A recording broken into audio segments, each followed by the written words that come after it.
बिस्मिल्लाहिर्रहमानिर्रहीम। अस्सलाम वालेकुम नाज़रीन, आप यूट्यूब चैनल देख रहे हैं। मैं इमरान ख़ान हूँ। अमेरिका ने जो नाकाबंदी की हुई है, बहरी जहाज़ों का एक ट्रैकिंग का डाटा होता है।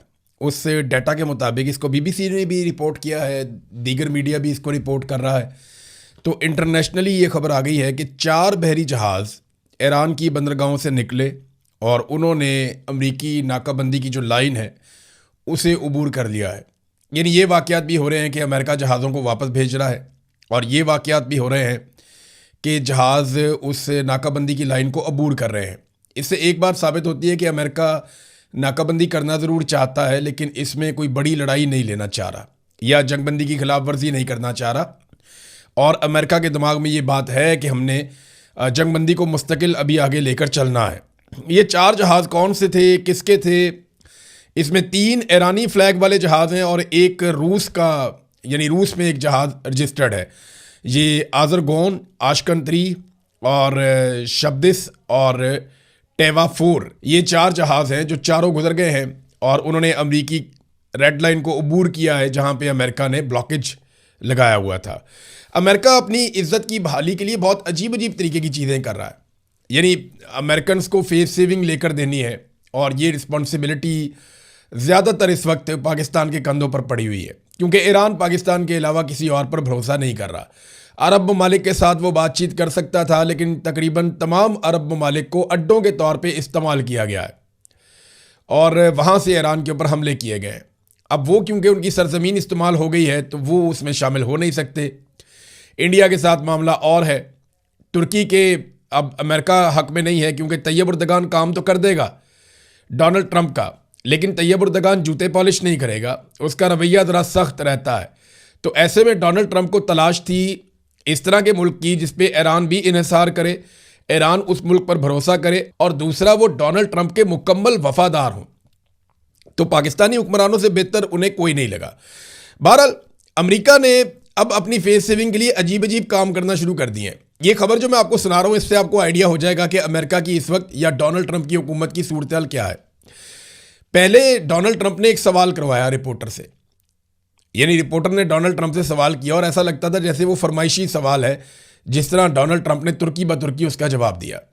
रिपोर्टर ने पूछा कि चाइना ईरान को हथियार फराहम कर रहा है, तो ट्रंप ने कहा कि चीन के लिए बहुत बुरा होगा अगर वो ईरान को हथियार फराहम करेगा।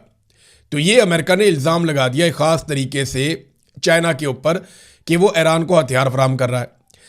जब चीन से ये सवाल हुआ तो उनकी गवर्नमेंट ने कहा जी हम तो कोई हथियार नहीं दे रहे या हम ये काम नहीं कर रहे।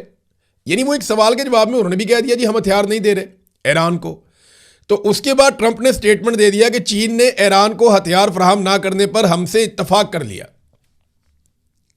जबकि अब चीन की जानिब से खबर आ रही है हमारी तो ऐसी कोई बात ही नहीं हुई अमेरिका के साथ, या हमारी ऐसी कोई चीज़ तय ही नहीं हुई अमेरिका के साथ। ये तो खुद ही से कहानी बनाते हैं, खुद ही सवाल करते हैं, खुद ही जवाब देते हैं और खुद ही बाद में हीरो बन जाते हैं। अब ये वाला तरीक़ाकार जो है उसको अडॉप्ट किया जा रहा है। यानी पहले इल्ज़ाम लगाया कि ये हथियार दे रहा है, उन्होंने कहा हम कहाँ दे रहे हैं। साथ ही कहा देखें उन्होंने हमसे इत्तफाक कर लिया, वो हमारे साथ खड़े हो गए और अब वो हथियार नहीं दे रहे ईरान को। ये तरीक़ाकार है इस वक्त अमेरिका का फेस सेविंग के लिए।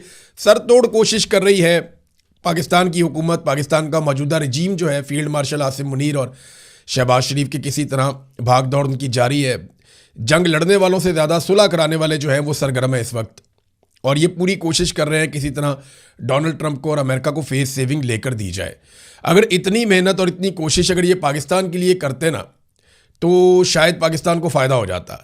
जितनी खुशामद और मिन्नत तरला इन्होंने डोनाल्ड ट्रंप का किया है ना, उससे आधा अगर ये कैदी नंबर 804 का कर लेते तो आज पाकिस्तान के हालात बेहतर होते। लेकिन पाकिस्तान में तो ये पहलवान बने हुए हैं, पाकिस्तान के अंदर तो इन्होंने कब्जा किया हुआ है। इसको भी मार, उसको उठा, उसको जूते मार, इसको आंख निकाल, इसको जो है वो ये कर, उसकी आंख खराब कर दी, उसका मजाक उड़ाओ।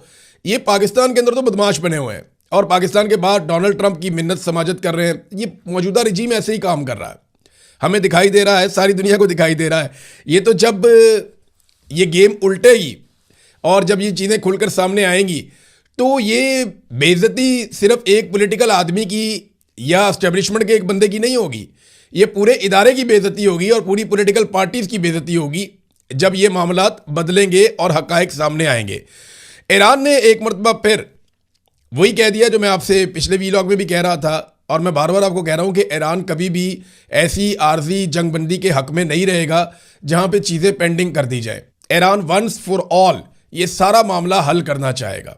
और अब उनकी जानिब से एक स्टेटमेंट और आ गया है जिसमें ईरान के डिप्टी फॉरेन मिनिस्टर उन्होंने तेहरान से एक स्टेटमेंट जारी किया और उन्होंने कहा जी कि तेहरान रिजेक्ट करता है किसी भी किस्म की आर्जी जंगबंदी को, और वो ये चाहता है कि कंप्रीहेंसिव किस्म की जंगबंदी हो अक्रॉस द रीजन।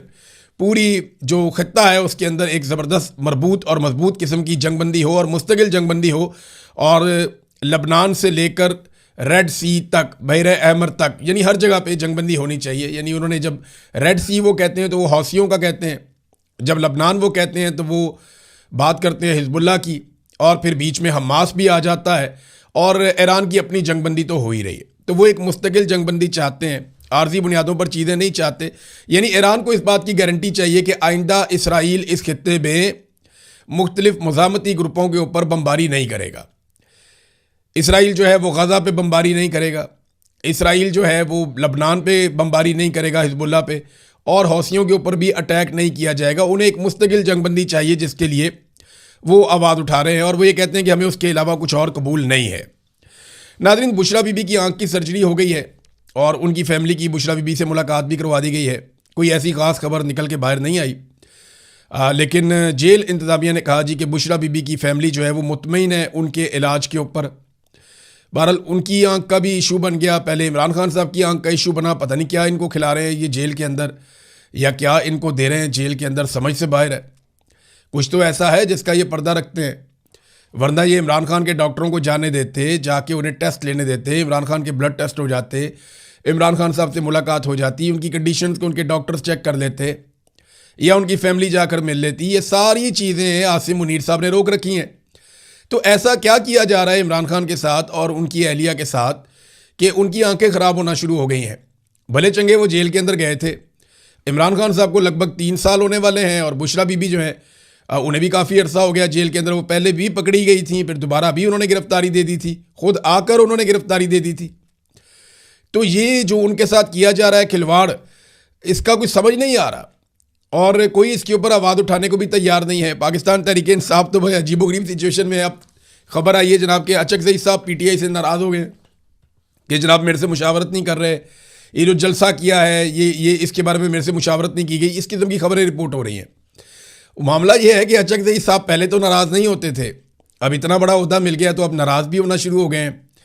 यहाँ पे ना बस पाकिस्तान में ऐसे ही चलता है, जितना बड़ा आदमी को ओहदा मिल जाता है वो बताता है कि वो खुद कितना बड़ा आदमी था। अचकज़ई साहब को अपोजिशन लीडर का ओहदा ऐसे तो नहीं मिलना था, लेकिन पाकिस्तान तहरीक इंसाफ ने उनको अपोजिशन के ओहदे पर बिठाया। अब खबरें आ रही हैं कि अचकज़ई साहब भी नाराज़ हो जाते हैं, दीगर लोग भी नाराज़ हो जाते हैं। तो PTI हुकूमत या इस्टेब्लिशमेंट से नाराज़ होने की बजाय ज़्यादातर आपस में ही एक दूसरे से नाराज़ होते रहते हैं, और उसका फ़ायदा अपोजिशन को और हुकूमत को बहुत होता है। नाज़रीन, एक चीज़ मैं नॉर्मली इस पर बात नहीं करता, लेकिन मुझे आपके सामने रखनी है ताकि ये रिकॉर्ड का हिस्सा रहे। आज 17 तारीख है अप्रैल की। आज से 2 साल पहले इमरान खान साहब ने स्टेटमेंट दिया था कि अगर मेरी बीवी को कुछ हुआ तो जिम्मेदार आसिम मुनीर होगा और मैं नहीं छोड़ूंगा। और आज 2 साल के बाद जो इमरान खान की अहलिया, उनकी हालत तशवीशनाक थी, उन्हें अस्पताल मुंतकिल करना पड़ा। यहाँ पे जो इंफॉर्मेशन मिनिस्टर है पंजाब की, जिनके अंडर में ये जेल आती है अडियाला वाली, उनका स्टेटमेंट मैं आपको पढ़ के सुनाना चाहूँगा ताकि वो रिकॉर्ड का हिस्सा रहे। उन्होंने कहा जी इमरान खान की आंख बिल्कुल ठीक है, उनकी सेहत का ध्यान इतना उनकी फैमिली को नहीं जितना हुकूमत को है। उन्हें तो जाली लंगड़ा बनने का भी शौक था, वो तो जाली प्लास्टर चढ़ाकर व्हील चेयर पर बैठा रहा। ये जनाब पंजाब की इंफॉर्मेशन मिनिस्टर ने कहा है। इसको रिकॉर्ड में रखना चाहिए। इसको कहते हैं बीमारी का मजाक उड़ाना। कलसूम नवाज की बीमारी पे कुछ गुमनाम और कुछ गैर अहम किस्म के अकाउंट से उन्होंने मजाक उड़ाया था, जिसकी सबने मजम्मत की थी, मैंने भी, बाकी सब लोगों ने, सहाफ़ियों ने भी मजम्मत की थी। तो उस वक्त एक बहुत बड़ी इखलाक ब्रिगेड खड़ी कर दी थी पाकिस्तान तहरीक इंसाफ के खिलाफ अपोजिशन ने, उस वक्त की अपोजिशन ने। इमरान खान ने कभी मजाक नहीं उड़ाया, इमरान खान के मिनिस्टर्स ने कभी मजाक नहीं उड़ाया, लेकिन रिकॉर्ड के ऊपर रखिएगा कि इस मरतबा ये मजाक इंफॉर्मेशन मिनिस्टर खुद उड़ा रही है, और ये रिकॉर्ड के ऊपर रहना भी चाहिए, क्योंकि बारी बारी सबकी बारी। आपको क्या लगता है कि मिलिट्री एस्टेब्लिशमेंट सिर्फ पीटीआई को मारेगी? नहीं, ये पीटीआई से वेले हो गए ना, फिर ये आपको मारेंगे, फिर ये तीसरे को मारेंगे, फिर ये चौथे को मारेंगे। अभी भी ये जर्नैल जाते हैं जब बच्चों को लेक्चर देने के लिए, आप जरा वो वीडियोस निकालें और निकाल कर सुने ना। ये अभी जब जर्नैल जाते हैं बच्चों को यूनिवर्सिटीज़ में, कॉलेजेस में मिलने के लिए, तो वहाँ ये कहते हैं खुलकर कि सियासतदान है करप्ट, वो है बेईमान, वो पाकिस्तान को आगे नहीं बढ़ने देते। हालांकि सियासतदान तो बेचारे कुछ नहीं बेचते जो पाकिस्तान के साथ पाकिस्तान की एस्टेब्लिशमेंट ने और अदलिया ने कर दिया। खास तौर पर काजी फायद ईसा की एक वीडियो वायरल हो रही थी। वो पता चला कि आयरलैंड एम्बेसी का कोई प्रोग्राम था। एक खातून है, उन्होंने ये दावा किया कि मैं भी वहाँ पे थी, और किसी ने काजी फायद ईसा को ज़्यादा मुंह नहीं लगाया। और वो खातून यहाँ तक लिखती है कि काजी फायद ईसा वहाँ पे आंखें चुराते फिर रहे थे। यानी ये हालत हो गई है एक काजी की जिसने नाइंसाफ़ी की। अभी जो मौजूद हैं जितने जजेस, चाहे वो आईनी अदालत के हैं, चाहे वो सुप्रीम कोर्ट के हैं, वो ये बात याद रखें कि उनकी हालत काजी फायद ईसा से मुख्तलिफ नहीं होगी। ये कौम उन्हें कभी माफ़ नहीं करेगी। इन लोगों ने नाइंसाफ़ी की इंतहा कर दी है। सिविलियंस का मिलिट्री कोर्ट्स के अंदर ट्रायल इन्होंने करवा दिया, लोगों की ज़िंदगियां इन्होंने बर्बाद कर दी, इंतखाबी निशान इन्होंने छीन लिया। मखसूस नशस्तें जिस पॉलिटिकल पार्टी को अवाम ने दी थी, माले गनीमत बनाकर उन्हें दूसरी तरफ भिजवा दिया। इंसानी हकूक़ के मामलात के ऊपर ये नहीं जागे सोते रहे। तो ये अदलिया अवाम की मुजरिम है, और ये जजेस अवाम के बीच में जाने के काबिल नहीं रहेंगे। दुनिया में कहीं भी ये बंदा खुल के नहीं फिर सकता काजी फायद ईसा। और ये जो बाकी रिटायर होंगे ना, ये भी फिर के दिखा दें दुनिया में कहीं खुलकर, तो मैं मान जाऊंगा ये खुलकर फिर रहे हैं। इनकी हालत बहुत बुरी होगी। जैसा कि जनरल बाजवा है, नदीम अंजुम है, ये लोगों में नहीं जा सकते। मेरा चैलेंज है, आ जाए यूरोप में, अमेरिका में, इधर बरतानिया में, दुनिया के किसी भी मुल्क में आए, खुलकर ज़रा पब्लिक में फिर कर देखें पब्लिक इनका बैंड बजा देती। ये जनरल फैज़ है, वो भी नहीं खुलकर फिर सकता। और जो मौजूदा अदलिया और इस्टेब्लिशमेंट पे जो लोग काबिज हैं, चाहे वो जज हैं या जर्नैल हैं, मुस्तकबिल उनका भी इससे मुख्तलिफ नहीं होगा। ये हकीकत है, ये हकीकत है कि इससे मुख्तलिफ उनका मुस्तकबिल नहीं होगा। जो काजी फायद ईसा के साथ हो रहा है, बाकियों के साथ भी यही होगा।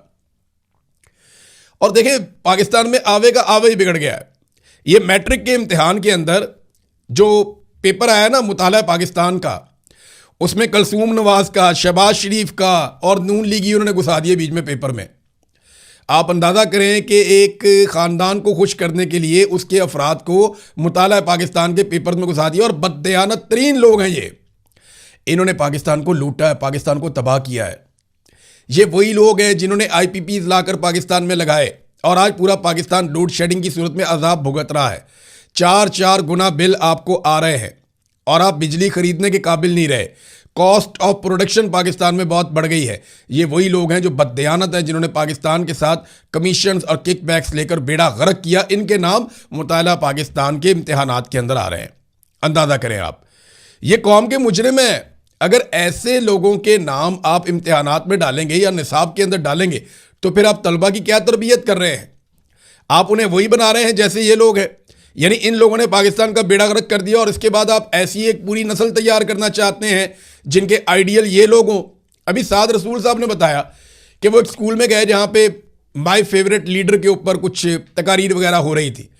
उन्होंने बताया कि 3 बच्चों ने कायदे आज़म के बारे में, एक ने नेल्सन मंडेला के बारे में, और एक आधे ने कुछ और के बारे में बोला, और बाकी सब बच्चों ने इमरान खान को अपना फेवरेट लीडर करार दिया। ये लगभग 50 बच्चों की बात हो रही है। मैं आपको बताता हूं ना, आप कहीं भी चले जाए, स्कूल बस वापस जा रही होगी ना, या स्कूल से छुट्टी हो, आप स्कूल के बाहर खड़े हो जाए, प्राइमरी स्कूल के बच्चों के सामने आप ऊंची आवाज में बोले ना कौन बचाएगा पाकिस्तान, तो आपको वहीं पता चल जाएगा कि बच्चे किसको अपना लीडर मानते हैं या पाकिस्तानी किसको अपना लीडर मानते हैं। तो नाजरीन, 19,000 मेगावाट आज की हमारी डिमांड है। मैं IPPs की बात कर रहा था, जरा आ जाए वहाँ पे। हमारी आज की डिमांड है 19,000 मेगावाट। 45,000 मेगावाट के करीब हमारी सलाहियत है, और हम बिल जो है वो सलाहियत के मुताबिक देते हैं। यानी 2,000 अरब रुपए सालाना हम अदा करते हैं कैपेसिटी पेमेंट की बद में। वो बिजली जो हम नहीं खरीदते, वो बिजली जो बनती नहीं, वो बिजली जिसे हम इस्तेमाल ही नहीं करते, उसका हम 2,000 अरब रुपया सालाना देते हैं, जो वज़ीर आज़म के बेटे से लेकर बहुत बड़े बड़े लोगों को मिलते हैं। बहुत सारे लोगों के फ्रंटमैन वहाँ पे बैठे हैं। एस्टेब्लिशमेंट से जुड़ी कंपनियों को भी ये पैसा मिलता है। हम आज अपनी आधी बिजली उन थर्मल प्लांट्स से बना रहे हैं जो फ्यूल के ज़रिए से बिजली बनाते हैं। यानी हमने सोलर पे तवज्जो नहीं दी, बहुत कम दी, हमने पन बिजली पे नहीं दी। हमने जो एक्चुअली हमारी कैपेसिटी ज़्यादा होनी चाहिए थी, वो होनी चाहिए थी पानी से बिजली बनाने की। लेकिन हमने उस पर काम ही नहीं किया। हमें डैम्स बनाने चाहिए थे। इमरान खान साहब बड़े अरसे के बाद डैम्स बनाना शुरू हुए थे। इस हुकूमत ने आने के बाद सारे मंसूबे गरक कर दिए। नाज़रीन, एक इश्तिहार आया, ज़रा ये इश्तिहार आप देख लें, फिर आगे बढ़ते हैं। ये इश्तिहार आ गया जनाब, capital development authority CDA, Islamabad का एक बड़ा तगड़ा इदारा, उसके डायरेक्टर जनरल के लिए एक 20वें ग्रेड के ऑफिसर जो है वो दरकार है, और 3 पोस्ट हैं वहाँ पे जो निकली हुई हैं। और इसके लिए जिस किस्म की ये CV दी गई है, मेरे ख्याल में कुछ और रिटायर्ड जर्नैल अब इसके ऊपर लगा दिए जाएंगे, या मनपसंद बंदे इसके ऊपर लगा दिए जाएंगे। ये आप आने वाले दिनों में खुद ही देख लेंगे। जो अफसरान दहाइयों से इस महकमे में काम कर रहे हैं उन्हें नज़रअंदाज किया गया। एक दफ़ा फिर इश्तिहार जारी किया गया। बंदे पहले फाइनल हो जाते हैं, इश्तिहार बाद में जारी किए जाते हैं। ये इनका पुराना तरीका वारदात है, और इसी तरीका वारदात पे ये अब तक अमल दरामद कर रहे हैं। BBC ने जो रिपोर्ट दी थी कि बच्चों को पंजाब के अंदर एड्स हो रही है सिरिंजों के बार बार इस्तेमाल से, तो ये तो कंफर्म हो गया कि वहाँ पे सिरिंजों का बार बार इस्तेमाल हुआ और बच्चों को एड्स के इश्यूज़ बढ़े हैं बहुत ज़्यादा। 300 से ज़्यादा केसेस हैं। लेकिन ख्वाजा इमरान नज़ीर साहब जो यहाँ पे आके उन्होंने प्रेस कॉन्फ्रेंस की, PMLN से इनका ताल्लुक़ है, मिनिस्टर हैं, उन्होंने आके डिनाइल कर दिया। उन्होंने कहा नहीं, ये रिपोर्ट गलत है, ये मुल्क से दुश्मनी है। मैं ख्वाजा इमरान नज़ीर को तब से जानता हूँ जब ये एक नौजवान कारकुन था। जब ख्वाजा आसिफ और एहसन इकबाल टाइप लोग दौड़ गए थे ना, बड़े बड़े पहलवान, तो ये नून लीग का झंडा उठाकर निकलता था। इसने बड़ी मारें खाई हैं। ये इसके नवाज शरीफ के ख़ानदान पे बड़े एहसानात हैं। जब कोई भी नाम नहीं लेता था, बात नहीं करता था, ये आदमी तब भी अपनी पार्टी के साथ खड़ा होता था। हम उस वक्त हैरान होते थे कि इसको कितना जुनून है। ज़बरदस्त आदमी था। और ये जब मियाँ फैमिली वापस आ गई है तब भी खुलकर बात करता था। इसके बारे में मेरी ये राय थी कि ये आदमी खुलकर बात करता है और एक जमहूरी आदमी है। लेकिन ख्वाजा इमरान नज़ीर साहब से मुझे थोड़ी मायूसी हुई। उन्हें यह कहना चाहिए था कि हम इसकी इंक्वायरी कर रहे हैं, जहां गलती हुई उसको ठीक करेंगे। हम मीडिया का शुक्रिया अदा करते हैं जिसने निशानदेही की है, तो इससे उनके कद में इजाफा होता। वो डिनाइल में ही चले गए। उन्होंने कह दिया जी ये तो मुल्क से दुश्मनी है। तो मेरे ख्याल में वजारत मिलने के बाद या हुकूमत में आने के बाद बहुत सारी चीज़ें, मैंने कहा ना, ताकत के साथ बदल जाती हैं, और इंसान शायद वो सारा कुछ करने के लिए मजबूर हो जाता है जो उसकी शख्सियत का हिस्सा नहीं होता। तो मुझे बड़ा अफसोस हुआ ये देखकर, बजाय इसके कि चीज़ों को ठीक करें वो इल्ज़ामात लगा रहे हैं। अब तक के लिए इतने, अपना ख्याल रखिएगा, अपने चैनल का भी। अल्लाह हाफ़िज़।